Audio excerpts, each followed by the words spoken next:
Assalamualaikum warahmatullahi wabarakatuh. Salam sejahtera buat kita semua. Kita lanjutkan materi kita hari ini, yaitu kita masuk ke Digital Rights Management of Multimedia. Langsung saja. Oke, sebagai pendahuluan, kita lihat ya, yang kita tahu bersama beberapa dokumen digital yang kita tahu itu ada beberapa ya, ada teks, audio, citra, video.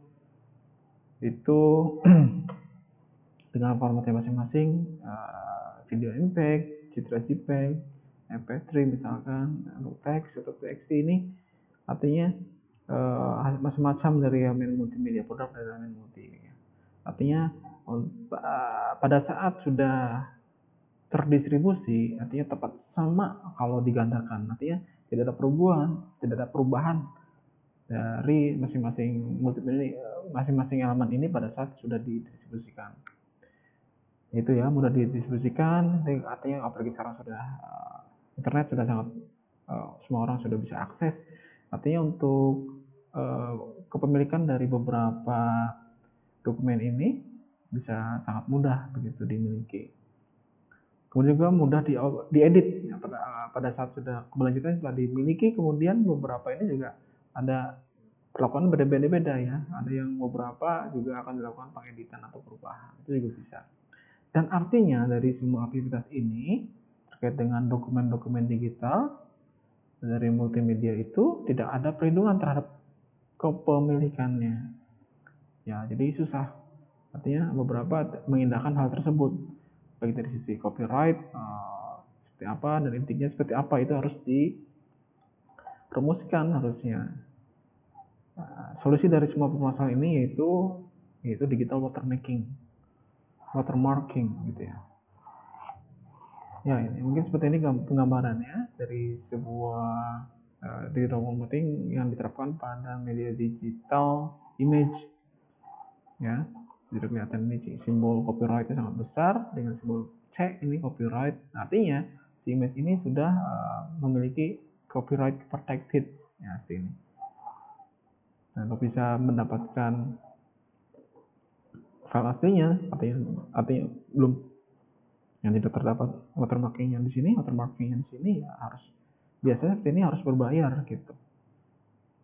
Image ini berbayar, ya kita pengen harus hubungi yang pemiliknya untuk bisa di-unlock dan bisa dapatin file aslinya tanpa ada simbol watermarknya.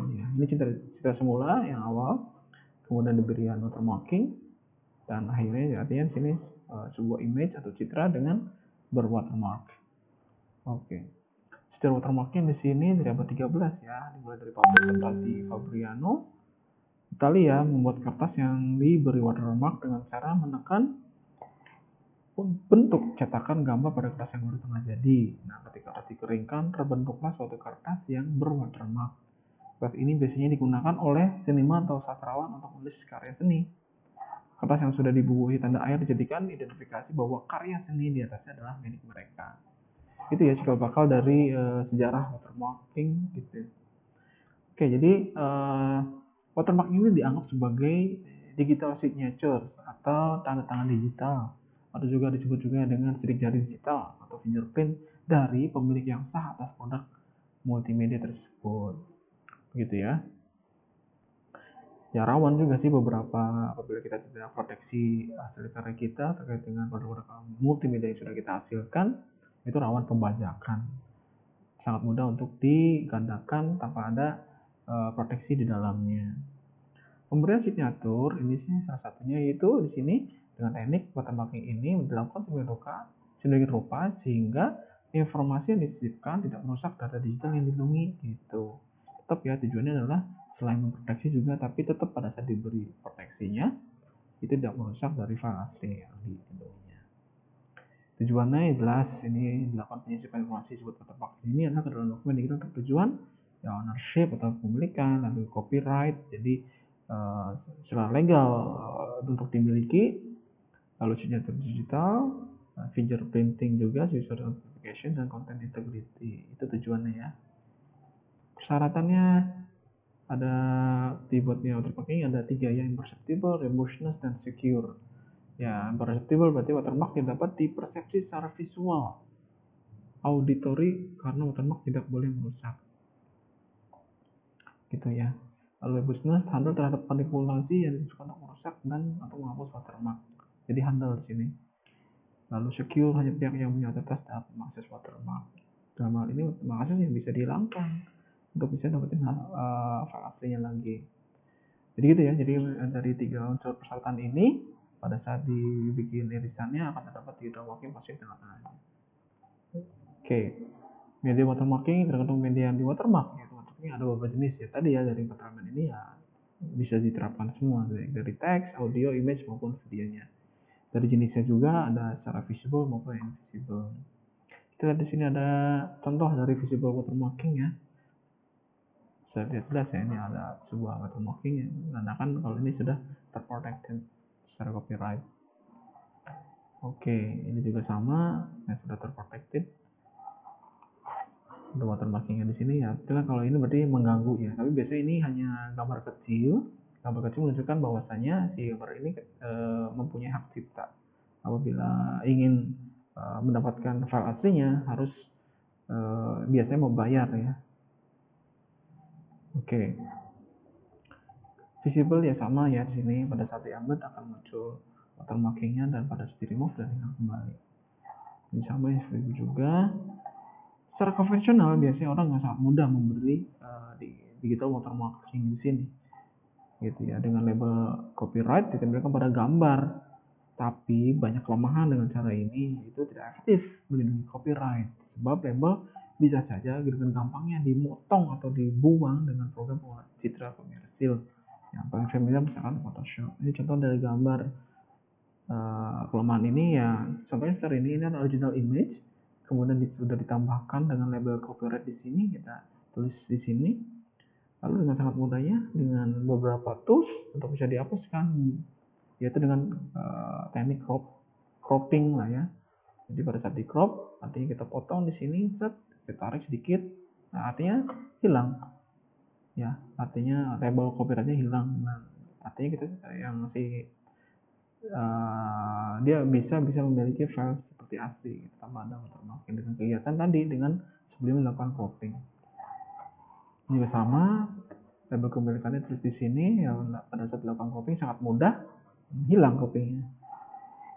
Gitu ya, dari cara digital watermarking ini watermark disisipkan dalam data media, watermarking di sini terintegrasi dalam data media. Nah, kelebihannya dibanding tadi secara konvensional, setiap pengadaan copy atau data multimedia akan membawa watermark di dalamnya. Begitu.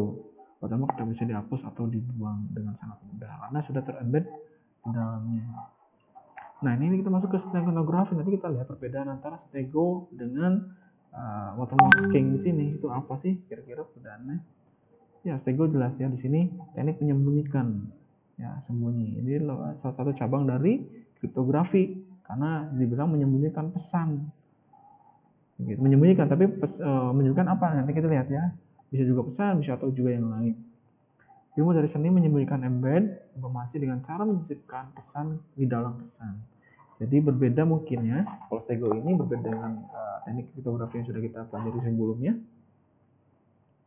Pada kriptografi yang lain artinya kita mengacak pesan dari pesan yang terbaca, lalu kita enkripsi, akan menghasilkan ciphertext, artinya plain text tersebut yang sudah kita enkripsi tadi akan menghasilkan ciphertext yang sudah terbaca itu dengan teknik tertentu, gitu. Pastinya dengan menggunakan kunci. Dan untuk bisa melihat hasilnya lagi adalah kegiatan sebutan dekripsi ya, dengan juga yang sama akhirnya kelihatan lagi di file plain text-nya. Nah, berbeda dengan stego di sini, kalau dia bukan kegiatan untuk mengacak, tapi kegiatan yang meng-hide atau menyembunyikan sebuah pesan ke dalam sebuah objek atau bisa pesan yang lain gitu maksudnya.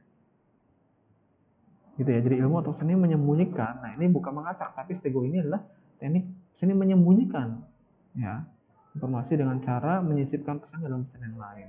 Nah, pesannya apa? Ya, pesan apapun ke dalam pesan yang lain. Pesan ini biasanya ciri khas dari stegonografi ini yaitu pesan ini dalam artian stego cover ya. Cover ini adalah merupakan elemen-elemen multimedia yang dipakai sebagai pesan yang disisipin. Nah gitu. Itu bedanya. Ya, dan steganography digital ini steganography pada digital dengan menggunakan komputer digital. Begitu ya. Jadi perlu diingat perbedaannya jelas ya. Kalau stego menyembunyikan, pada kriptografi ya dia mengacak pesan hingga tetap terbaca. Kalau ini tidak kelihatan. Oke, ini contohnya. Jadi pesan dalam pesan. Nah, pesan ini dalam artian saya bilang tadi sebuah cover ya, cover objek. Nama ini adalah elemen yang dipakai, bisa teks, bisa gambar, audio. Jadi sebuah teks kita sisipin di mana nih?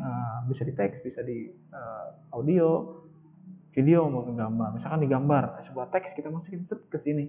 Nah, pada saat kita kirimkan, si orang lain yang tidak terorganisasi akan melihat, wah gambarnya cuma gambar, padahal dia nggak tahu padahal pesan yang kita kirimkan juga ada di dalam si gambar tersebut. Begitu ya. Properti dari stereografi embedded message, berarti pesan yang ingin disebutkan kita siapkan dulu.